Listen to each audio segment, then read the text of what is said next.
YCP నేత గుడివాడ మాజీ MLA Kodali Nani ఆరోగ్య పరిస్థితి తీవ్ర ఆందోళనకరంగా ఉన్నట్లు తెలుస్తోంది. ఆయన కుటుంబ సభ్యులు సోమవారం హైదరాబాద్ నుంచి ఎయిర్ అంబులెన్స్ లో ముంబైకి తరలించారు. కొడాలి నాని గ్యాస్ట్రిక్ సమస్యతో 5 రోజుల క్రితం ఏఐజీలో చేరారు. అక్కడ వైద్య పరీక్షలు నిర్వహించగా గుండెకు సంబంధించి తీవ్రమైన సమస్య ఉన్నట్లు బయటపడింది. గుండెకు రక్తాన్ని సరఫరా చేసే 3 రక్తనాళాలు చాలా వరకు బ్లాక్ అయ్యాయని వైద్యులు నిర్ధారించారు.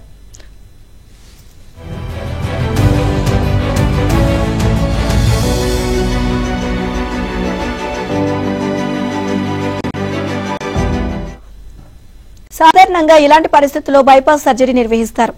అయితే సర్జరీ చేసేందుకు కొడాలి ఆరోగ్య పరిస్థితి సహకరించదని, చేసినా మరిన్ని ఇబ్బందులు తలెత్తే ప్రమాదం ఉందని వైద్యులు అంచనాకు వచ్చినట్లు తెలిసింది. మందుల ద్వారా పరిస్థితి మెరుగుపరిచే అవకాశాలను పరిశీలించారు. కానీ ఫలితం కనిపించలేదు. దీంతో కొడాలి నానిని హైదరాబాద్ ఆసుపత్రి నుంచి డిశ్చార్జ్ చేశారు.